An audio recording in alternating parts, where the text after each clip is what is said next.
Manfaat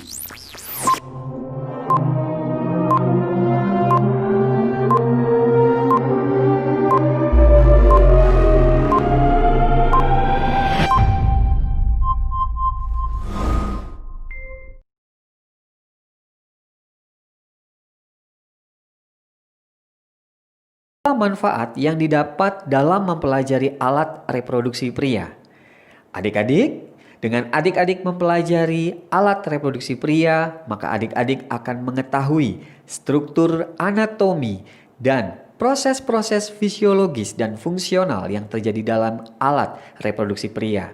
Sehingga dengan adik-adik sudah mengetahui, maka adik-adik akan menjaga dan tercapai suatu kesehatan yang prima.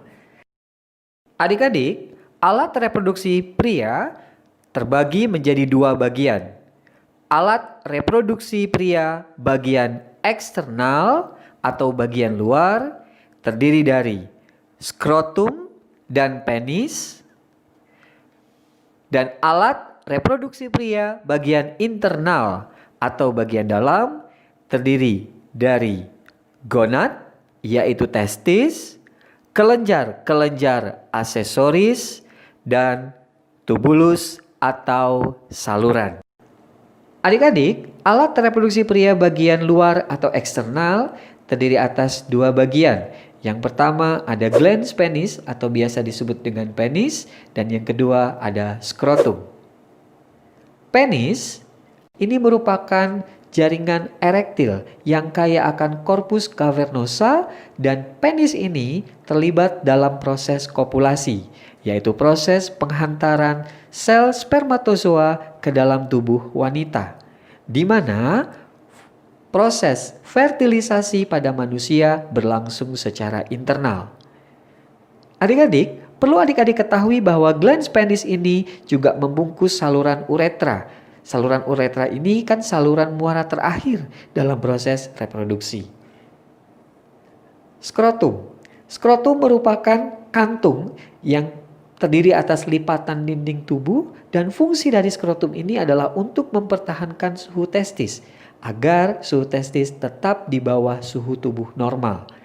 Berkisar sekitar 2 derajat Celcius di bawah suhu tubuh normal. Nah, adik-adik, dengan skrotum inilah maka suhu untuk peristiwa spermatogenesis tetap terjaga.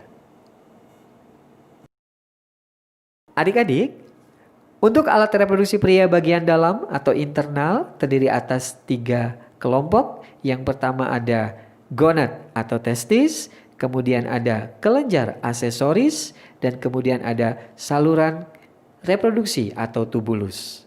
Baik, kita bahas yang pertama, gonad atau testis. Jumlah testis pada pria adalah 2 buah atau sepasang, dan testis tepat berada di dalam kantung skrotum. Pada testis inilah adik-adik tempat diproduksi atau dihasilkannya spermatozoa dan hormon testosteron. Jadi kalau untuk gampang mengingatnya, testis itu adalah pabriknya sperma. Setelah sperma diproduksi di testis, maka sperma akan dimatangkan di bagian alat reproduksi pria internal berikutnya, yaitu epididymis. Epididymis merupakan saluran yang bergulung-gulung yang panjang yang berfungsi untuk pematangan sperma dan juga penyimpanan sperma untuk sementara waktu. Setelah sperma diproduksi dan dimatangkan, sperma akan keluar melalui saluran sperma atau yang dikenal dengan istilah vas deferens. Saluran sperma ini menghubungkan antara epididymis menuju ke kelenjar aksesoris. Nah, adik-adik mungkin pernah dengar, selain pada wanita juga terdapat kontrasepsi atau KB pada pria. Nah, salah satu kontrasepsi pada pria yang dikenal dengan istilah vasektomi itu adalah pengikatan atau pemotongan bagian vas deferens ini. Baik, alat reproduksi pria internal yang berikutnya adalah kelenjar aksesoris. Adik-adik, kelenjar aksesoris ini terdiri atas 3 macam. Yang pertama ada vesicula seminalis, prostat, dan kelenjar bulbouretra. Nah, perlu adik-adik ketahui nih, kelenjar aksesoris ini fungsinya adalah untuk mensekresi cairan semen atau cairan sperma. Yang pertama, kelenjar aksesorisnya adalah vesicula seminalis. Vesicula seminalis ini nanti akan menghasilkan cairan semen yang jumlahnya hampir mencapai 60% dari total cairan semen yang diproduksi pada sistem reproduksi pria. Di mana vesicula seminalis ini akan menghasilkan cairan semen yang fisiknya kental, berwarna kekuningan, dan bersifat basah.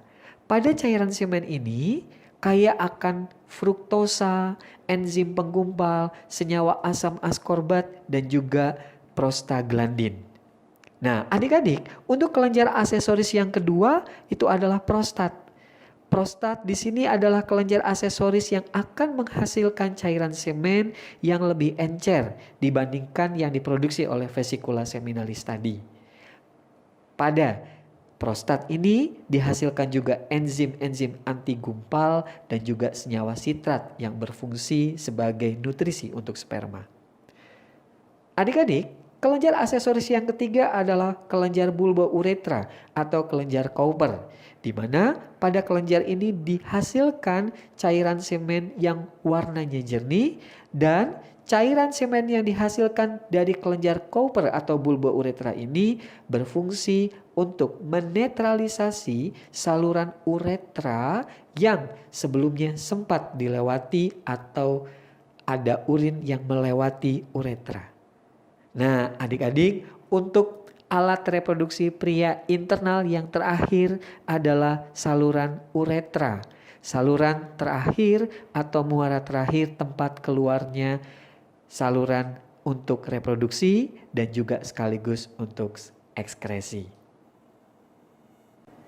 Adik-adik, setelah kita sama-sama belajar tentang alat reproduksi pria bagian eksternal dan internal, berikut adalah gambar penampang melintang dan tampak depan alat reproduksi pria. Kita sama-sama simak.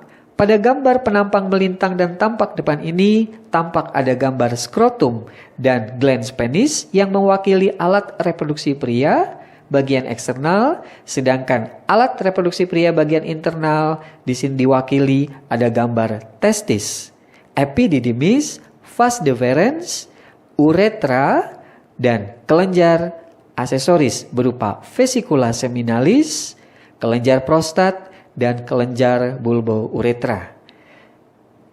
Adik-adik, seperti yang kita bahas dari awal bahwa alat reproduksi pria, materi ini juga dimunculkan dalam soal ujian nasional.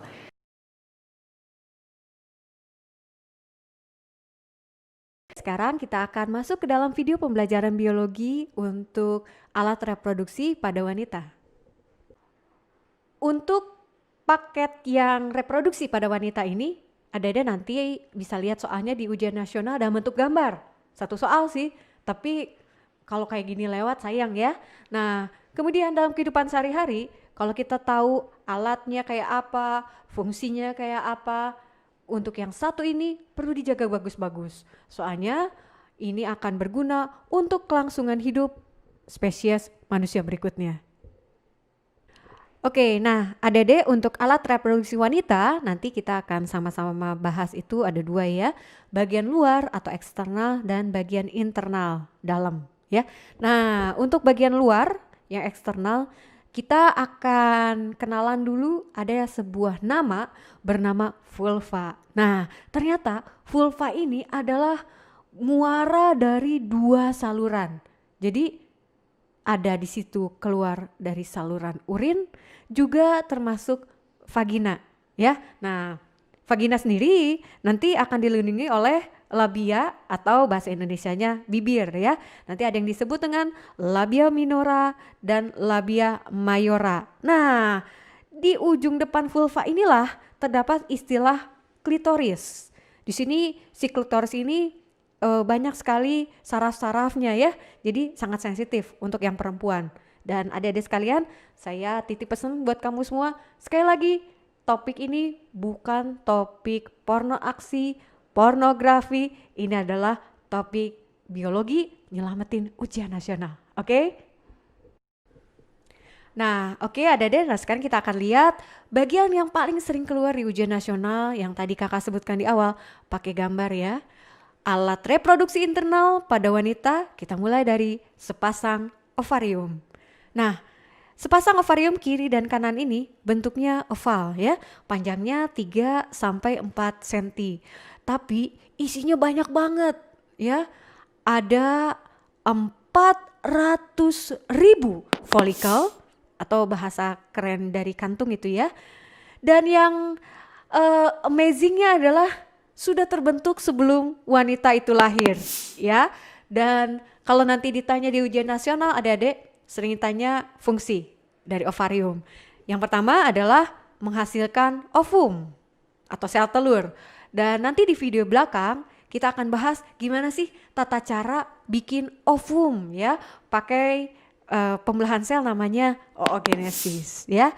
Terus yang terkenal dari ovarium adalah fungsinya menghasilkan hormon yang mungkin ada sering dengar juga ya, namanya estrogen dan progesteron. Oke. Bagian internal yang nanti harus kalian kuasai sebagai skill untuk nyelamatin ujian nasional adalah saluran telurnya atau disebut dengan tuba falopi. Nah, bagian ini panjangnya sekitar 10 cm dan bagian pangkalnya tuh bentuknya kayak corong ya gitu, oke. Namanya infundibulum. Nah, tapi ujungnya infundibulum itu ada yang kayak jumbai-jumbai gitu ya. Nah, nama spesifiknya disebut dengan fimbria ya. Dan fungsi si fimbria ini adalah untuk menangkap ovum saat terjadinya ovulasi atau pelepasan sel telur ya. Dan kalau nanti ditanya spesifikasi tuba falopi fungsinya buat apa sih? Nah ini ya sering keluar di ujian nasional ya. Fungsinya adalah tempat terjadinya fertilisasi. Kita tahu bersama istilah itu adalah mengacu pada proses bertemunya sel telur dengan sel spermatozoa. Setelah terjadinya fertilisasi, tadi sel telur sudah dibuahi oleh sel spermatozoa, maka nanti akan menjadi zigot. Dan zigot nanti akan berkembang jadi embrio ya, kemudian jadi janin itu pada rahim. Nah, ini ya bagian rahim ya. Bahasa kerennya disebut dengan uterus. Dindingnya tebal adik-adik, berotot gitu ya. Nah, kalau yang lapisan dalamnya yang berotot ini namanya endometrium ya. Banyak banget pembuluh darahnya dan nanti bagian rahim di ujungnya menyempit. Itulah yang disebut dengan serviks. Nah, serviks ini adik-adik perlu dijaga kesehatannya karena ini terkenal sering kena kanker ya kalau pada perempuan gitu. Tapi kalau misalnya spesifikasi UN suka nanyanya uterus fungsinya buat apa ya? Oke, jawablah dengan tempat berkembangnya embrio. Kemudian bagian reproduksi internal wanita yang lainnya adalah vagina. Dan ini berfungsi sebagai tempat kopulasi ya. Ini adalah proses penyaluran spermatozoa ke organ reproduksi wanita ya. Dan fungsi lainnya adalah ada dua pilihannya. Kalau wanita ini tidak aktif secara seksual, ini merupakan saluran keluarnya darah saat menstruasi. Tapi kalau wanita ini aktif secara seksual, kemudian hamil gitu ya, nah inilah saluran yang menjadi tempat saat bayi lahir.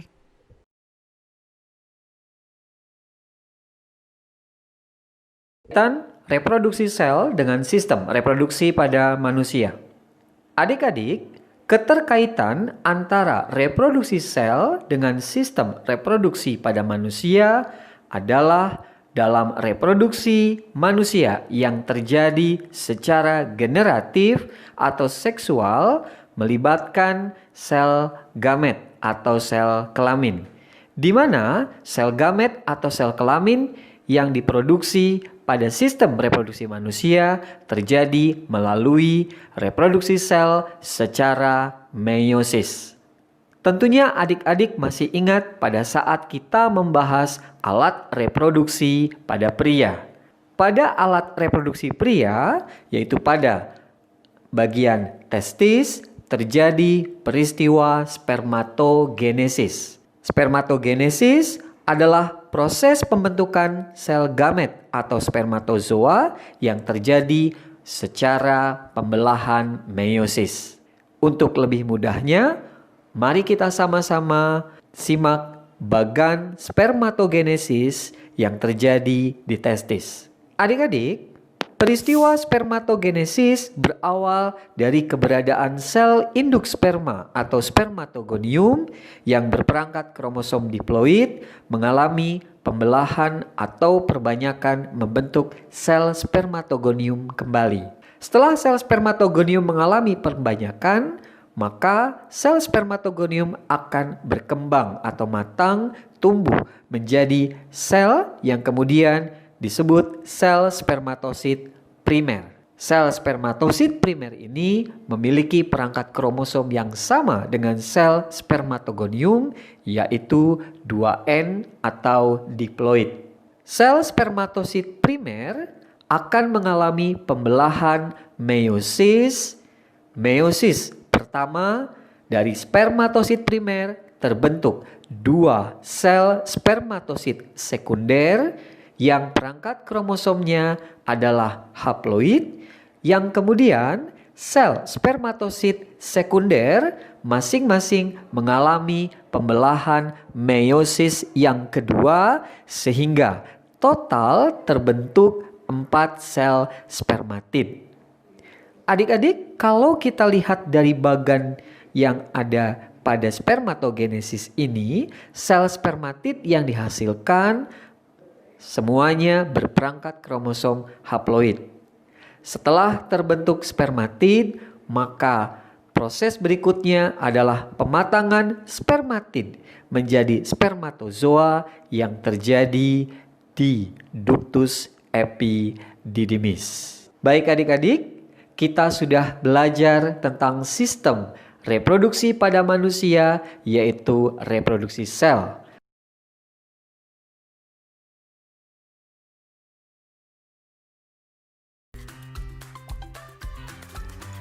Nah, apa itu yang dimaksud dengan oogenesis?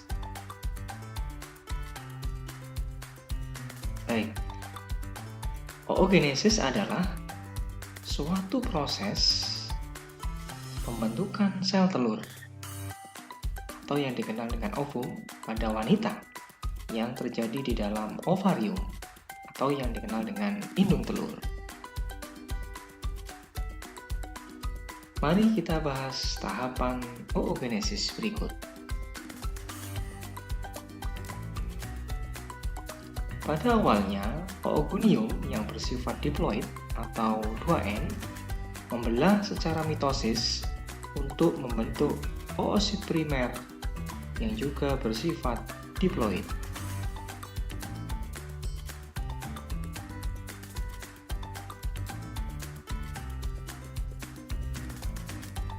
Kemudian, oosit primer mengalami pembelahan secara meiosis pertama yang akan menghasilkan 2 sel haploid atau dikenal dengan N yang berbeda ukuran. Yang pertama akan membentuk oosit sekunder, sedangkan yang kedua akan menghasilkan badan polar pertama. Selanjutnya, oosit sekunder mengalami pembelahan meiosis yang kedua, membentuk ootit yang bersifat haploid dan badan polar yang kedua.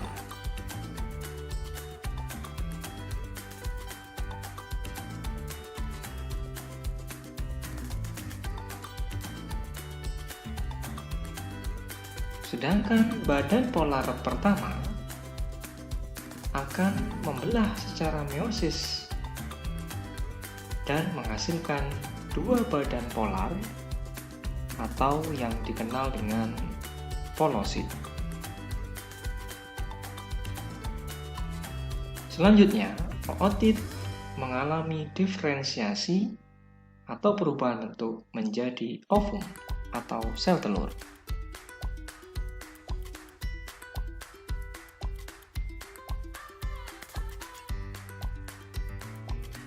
Nah, itulah tadi tahapan dari proses oogenesis.